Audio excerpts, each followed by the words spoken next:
Merci de nous rester fidèles sur www.gms.sn. Tout de suite, le journal. La commune de Marsassoum a abrité la journée mondiale de la jeunesse du diocèse de Kolda. Monseigneur Jean-Pierre Bassène a saisi l'occasion pour dénoncer les enlèvements d'enfants au Sénégal. Vous aurez le compte rendu d'Eva Sagnan dans cette édition. À Bignona, 27 jeunes ont subi la première phase de formation pour devenir moniteurs des collectivités locales. Ces derniers se chargeront de l'encadrement des enfants pendant les grandes vacances. La rubrique des sciences et technologies, la page des sports de Mafous Kouyaté, l'actualité internationale ainsi que la revue de la presse mettront fin à ce journal. Tout de suite, le développement.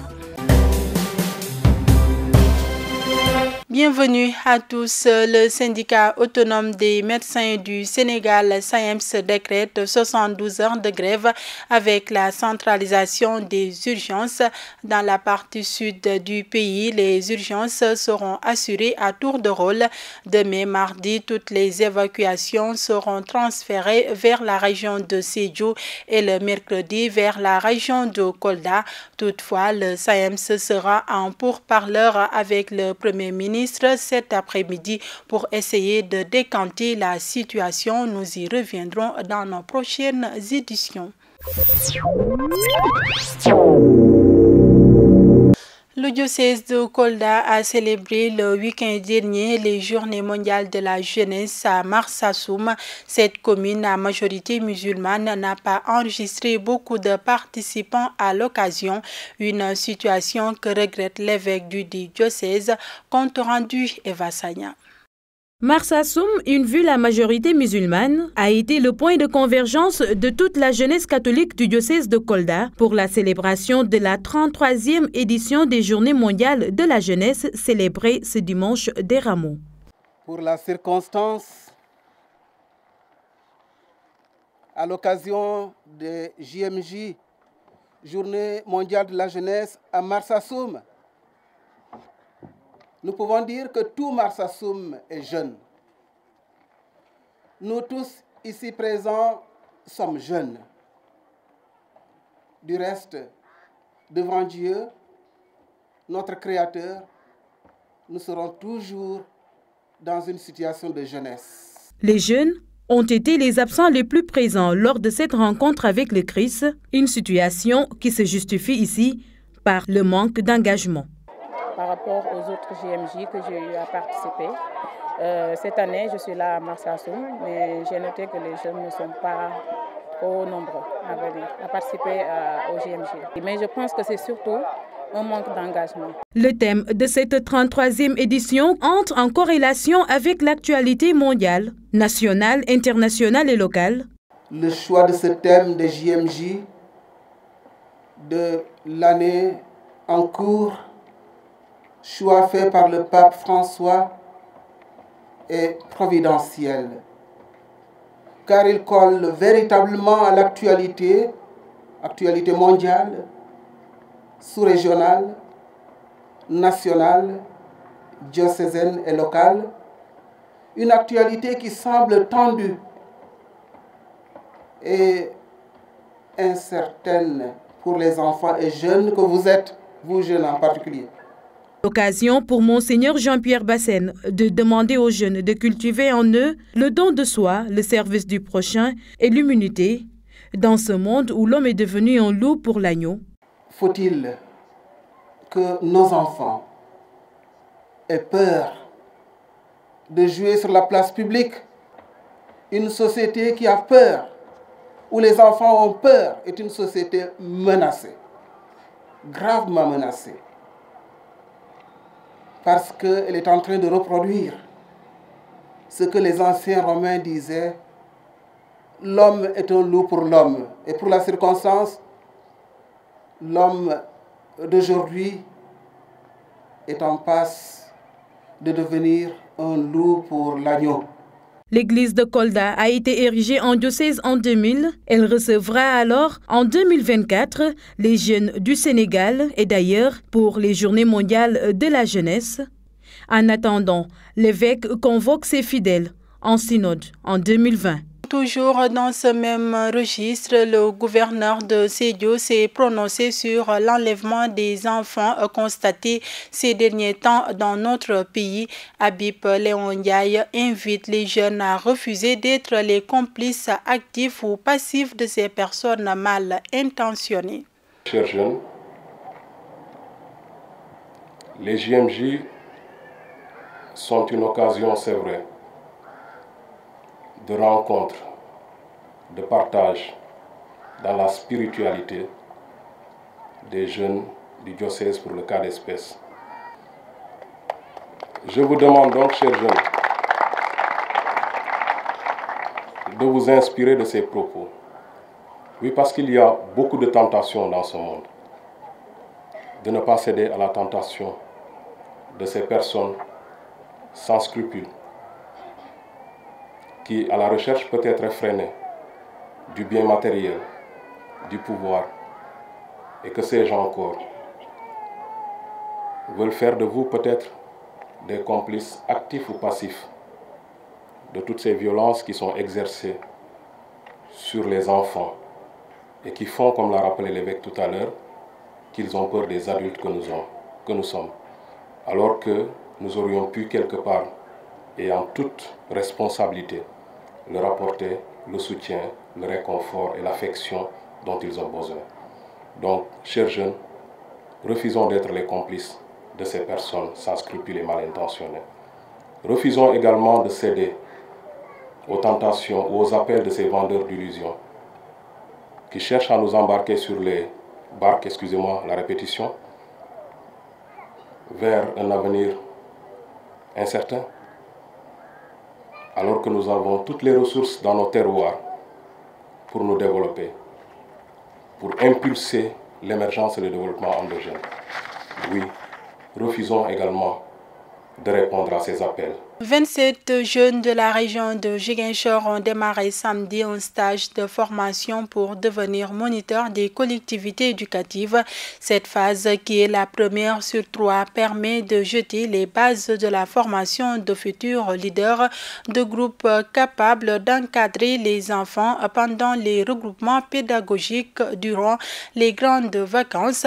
Pape Sambou, moniteur formateur que je vous propose de suivre. Cette formation, c'est un diplôme d'État. La formation, pour être moniteur, ça se fait en 3 phases. La première phase, c'est ça qu'on est en train de faire, qui est la formation théorique. Après, il y aura la pratique, où on fera un centre aéré, ou un patronage, ou une colonie. Ça dépendra de nos moyens. Et après, au mois de décembre, au niveau national, les candidats feront l'examen écrit. On fait régulièrement cette formation parce qu'il y a des techniques de chant, pédagogie de chant, il y a des techniques pédagogie de veillée, de jeu et tout. Donc il y a aussi des renforcements surtout sur le besoin et connaissance de l'enfant et adolescent, qui est super important, parce qu'avant la naissance de l'enfant jusqu'à sa naissance et jusqu'à l'adolescence, on fait vivre ce qui est l'enfant. C'est tout ce que tu vas utiliser demain. Ensuite, il y a un module aussi sur mixité et laïcité qui est important aussi, parce qu'on récupère n'importe quelle race, il n'y a pas de... On prend aussi telle ethnie sur telle ethnie, c'est tout le monde. Ensuite, il y a la responsabilité civile et pénale. C'est pour cela aussi que nous poussons surtout les enseignants qu'ils puissent faire ça, parce que des fois tu les vois à la récréation, en cercle, en train de parler, et laisser dos à ces jeunes, ces enfants qu'on les a confiés, qui jouent n'importe comment. Et chaque accident qui survient, ils sont responsables. Donc c'est pour ça que nous faisons la leçon sur la responsabilité civile et pénale, pour que chacun sache que l'enfant est roi. Et l'enfant, le parent te confie ce qu'il a le plus cher au monde.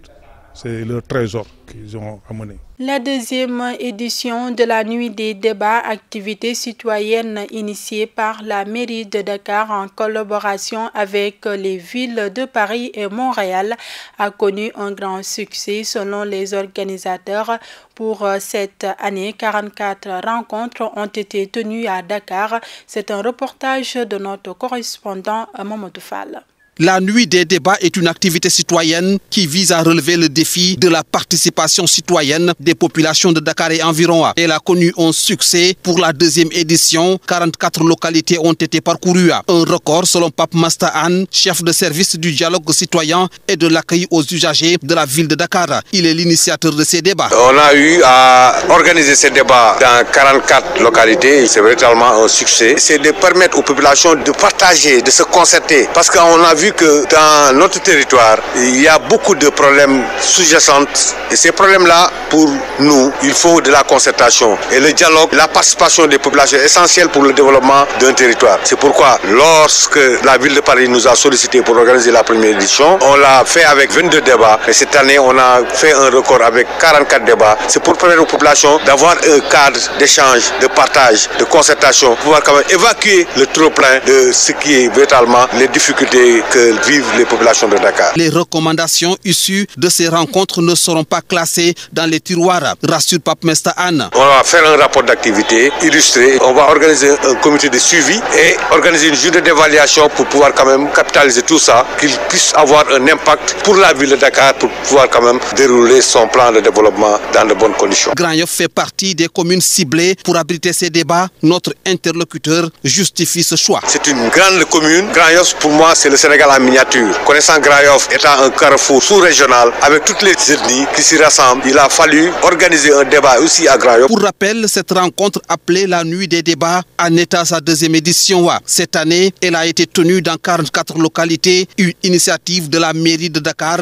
en collaboration avec la ville de Paris et Montréal. Place à la rubrique hebdomadaire des découvertes scientifiques et technologiques avec Mohamedou Salif Ndiaye.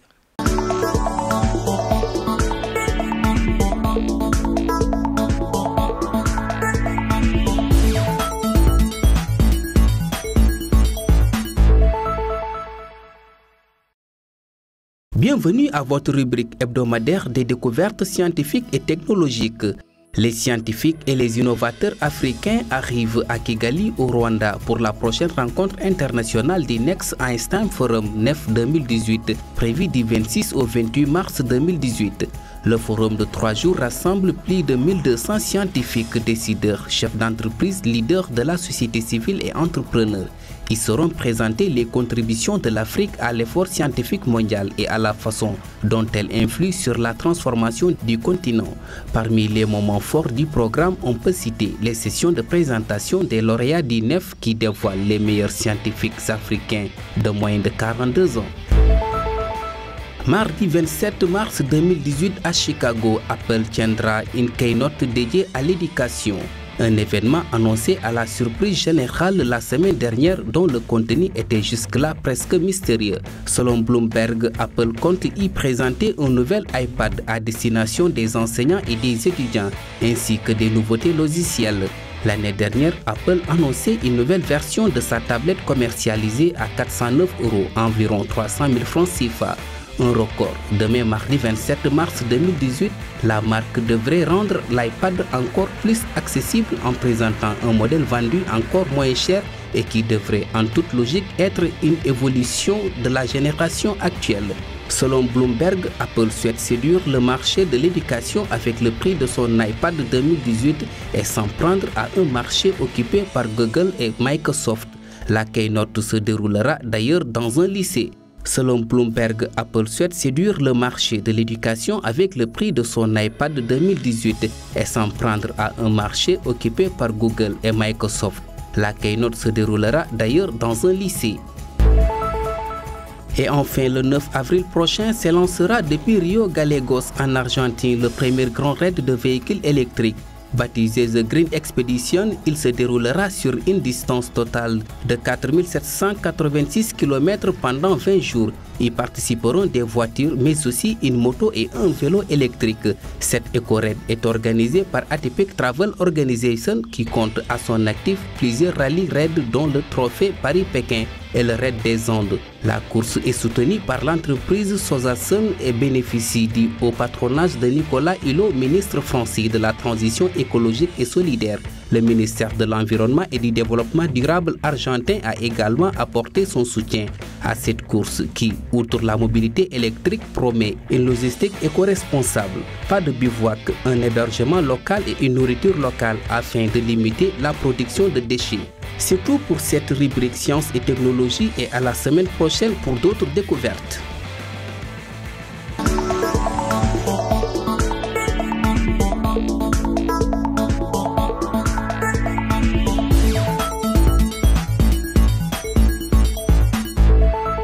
Nous accueillons à présent Mahfous Kouyaté pour la page des sports.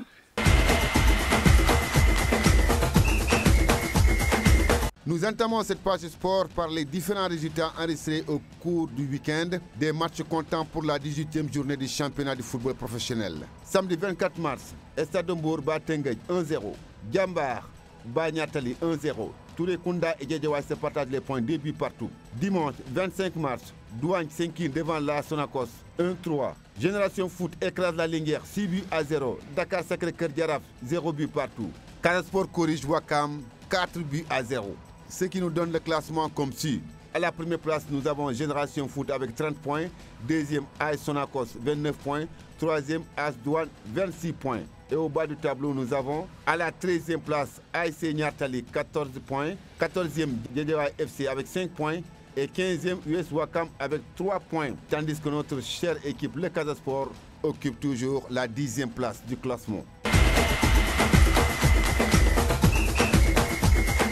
L'équipe nationale féminine a effectué un bond de 40 places de février en mars, selon la FIFA qui a publié son classement mensuel concernant le football féminin vendredi dernier. En football féminin, l'équipe nationale féminine a effectué un bond de 40 places de février en mars, selon la FIFA qui a publié son classement mensuel concernant le football féminin vendredi dernier. Le football féminin sénégalais qui a pris part qu'à une seule phase finale de la Coupe d'Afrique des Nations Cannes 2012. En Guinée équatoriale est classé à la 79e place mondiale et 9e sur le continent. Dans le monde, le trio de tête est dominé par les États-Unis d'Amérique, l'Angleterre et l'Allemagne. La première nation africaine dans ce classement est le Nigeria qui occupe la 38e place mondiale. Derrière les Nigérianes, on trouve le Ghana, le Cameroun, l'Afrique du Sud, la Guinée équatoriale, la Côte d'Ivoire, le Maroc, l'Égypte, le Sénégal et le Mali. En ce qui concerne les 10 premières places. En lutte sénégalaise, le pensionnaire de l'écurie Grand Yoff a encore mordu la poussière devant Ramdan de Dordorade, suite à un combat bien disputé qui a duré 5 minutes.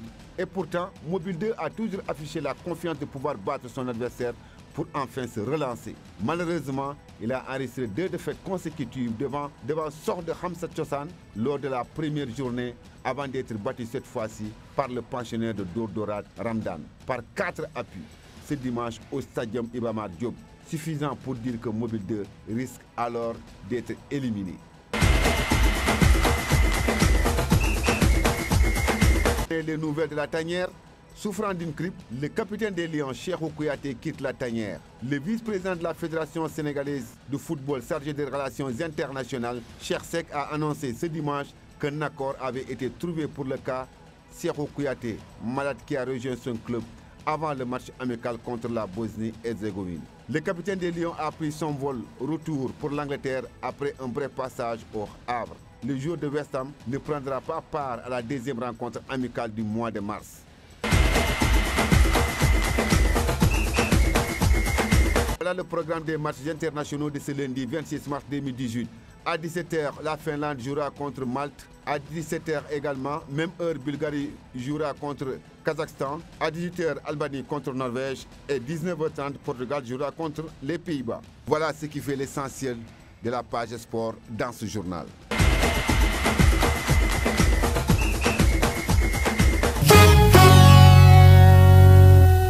L'actualité internationale de ce lundi 26 mars 2018 nous mène en Égypte, en Libye et en Italie. En Égypte, les Égyptiens votent à partir de ce lundi pour élire leur président dans un scrutin sans surprise qui devrait donner à l'homme fort du pays, Abdel Fattah al-Sisi, un deuxième mandat de 4 ans. Quelques 60 millions d'Égyptiens sont appelés aux urnes du lundi 26 au mercredi 28 mars pour une élection présidentielle qui devrait voir la réélection dans un fauteuil d'Abdel Fattah al-Sisi qui brigue un second mandat de 4 ans. Âgé de 63 ans, celui qui dirige le pays depuis le renversement du premier président démocratiquement élu d'Égypte, Mohamed Morsi, en 2013, n'aura face à lui qu'un seul candidat, Moussa Mostafa Moussa, partisan de Sisi depuis des années. Nombreux sont ceux qui voient en ce candidat un simple homme de paille. Le parti qu'il dirige, GAD, qui veut dire demain, avait de fait appelé de ses vœux un nouveau mandat de Sisi avant que Moussa ne présente sa candidature in extremis. L'intéressé rejette l'idée qu'il n'est là que pour faire de la figuration et donner l'impression d'une élection démocratique, et il assure que le scrutin sera équitable et transparent. En Libye, les forces américaines ont annoncé avoir tué 2 terroristes lors d'une nouvelle frappe aérienne samedi dans le sud-ouest de la Libye. L'opération a été menée dans le cadre des initiatives visant à empêcher les militants islamistes de trouver refuge dans le vaste désert du pays. Elle a eu lieu à la périphérie de la ville d'Oubari, en coordination avec le gouvernement d'union nationale, a indiqué un commandement américain dans un communiqué. Les États-Unis mènent régulièrement des frappes contre les djihadistes du groupe État islamique dans le sud Libye. Ils ont également lancé une campagne aérienne contre l'État islamique dans l'ancien bastion libyen de Sirte en 2016, prêtant main forte aux forces locales dans leur campagne visant à chasser les djihadistes de la ville. L'année dernière, les États-Unis ont déclaré avoir tué des dizaines de suspects dans des frappes aériennes en zone désertique au sud de Sirte, alors qu'ils tentaient d'empêcher un regroupement de militants. L'État islamique a profité du chaos pour s'implanter à Sirte en juin 2015. Le GNA a assuré avoir repris le contrôle de la cité en décembre 2016 avec le soutien aérien de l'armée américaine, mais plusieurs djihadistes se sont repliés vers le sud désertique libyen d'où ils tentent de se réorganiser selon des analystes et des sources militaires libyennes.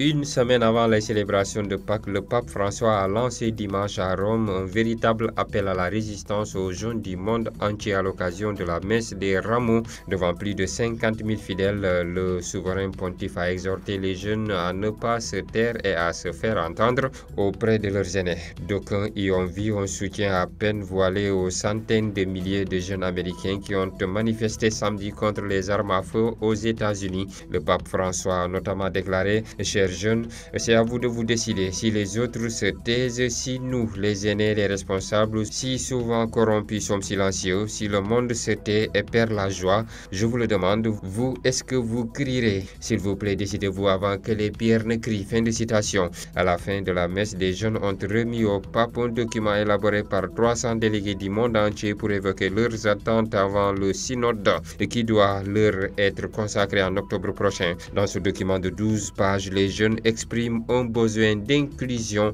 d'accueil et de miséricorde et de tendresse de la part de l'Église. Ils évoquent leur dissension quant aux enseignements de l'Église concernant la conception, l'avortement et l'homosexualité. Les jeunes demandent également à l'Église de reconnaître ses fautes passées et présentes, en particulier sur les abus sexuels et l'usage inapproprié du pouvoir et des richesses, et s'interrogent aussi sur la place des femmes dans une institution dominée par des hommes.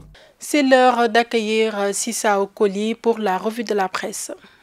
Bienvenue. Le bilan des 6 ans de Macky Sall au pouvoir alimente les quotidiens de ce lundi, qui donne ainsi la priorité à la sortie du Premier ministre Mohamed Boun Abdallah Dionne. 6 ans de gouvernance du président Sall, Dionne encense Macky. Son sort la cravache, titre Sud Quotidien. Le PM qui dit être sûr de la réélection de Macky Sall avec plusieurs réalisations qui l'ont acté et contredit par l'opposant Ousmane Sonko, qui fait état de déception et de trahison de la part du régime. Parlant aux jeunes de son parti, l'Alliance pour la République APR, le PM M. John dit « Vous avez toutes les raisons de garder espoir ». Sud fait ensuite état d'un sentiment de déception et de trahison exprimé par Ousmane Sonko, leader de Patriotes du Sénégal pour le travail, l'éthique et la fraternité PASTEF. Selon cette personnalité de l'opposition qui conteste dans les colonnes de Sud Quotidien les performances économiques mises en avant par le pouvoir, le plan Sénégal émergent par exemple est un programme qui va tout faire sauf le développement économique du Sénégal. 6 ans de Macky Sall au pouvoir, Boun Abdallah Dionne sans langue de bois, lit-on dans l'As Quotidien. Dans son éditorial, ce journal écrit « Il y a 6 ans, le candidat Macky Sall était quasi plébiscité président de la République au deuxième tour de la présidentielle. 65,8% des suffrages lui étaient accordés. Depuis, la face du Sénégal a bien changé, alors qu'Abdoulaye Wade, le président sortant, prédisait le pire pour les finances publiques 3 mois après son départ. Selon le Premier ministre Boun Abdallah Dionne, dont les propos sont cités par le quotidien national Le Soleil, le président Macky Sall a changé le visage du Sénégal, ce qui fait, selon lui, du locataire du palais de la République l'homme de la situation. Le Témoin donne la parole aux citoyens. Entre déception et satisfaction, difficile de connaître le sentiment majoritaire chez nos compatriotes, écrit le journal. Il rappelle que l'accession de Macky Sall à la présidence de la République en mars 2012 avait pourtant fait naître l'espoir. Les populations ayant été séduites par le discours électoral du candidat Macky Sall, un discours basé sur des principes et des idéaux tels que le retour de l'état de droit, la fin de l'impunité, la bonne gouvernance, la patrie avant le parti, la reddition des comptes et enfin l'émergence, ajoute le Témoin quotidien. Enquête publiée sur la grève de 72 heures des médecins du pays et note sur sa page de titre « Sale temps pour les malades ». Pendant 72 heures, les médecins vont centraliser les urgences. Si rien n'est fait, l'étape suivante sera le gel des urgences, puis une démission collective, détaille le journal. Parlons de sport et c'est le moment de jeter un coup d'œil sur la une de Stade Quotidien qui note sur sa page de titre « Sénégal-Bosnie, équipe type ». En lutte avec frappe, Sunu Lamb parle de l'ultime face-à-face du combat du 31 mars prochain qui va opposer Balla Gaye 2 à Gris Bordeaux. Balla est gris sur le pied de guerre, note Sunu Lamb sur sa page de titre. Bonne lecture. C'était le dernier élément de ce journal. L'information continue sur www.gms.sn. Merci de votre fidélité et au revoir.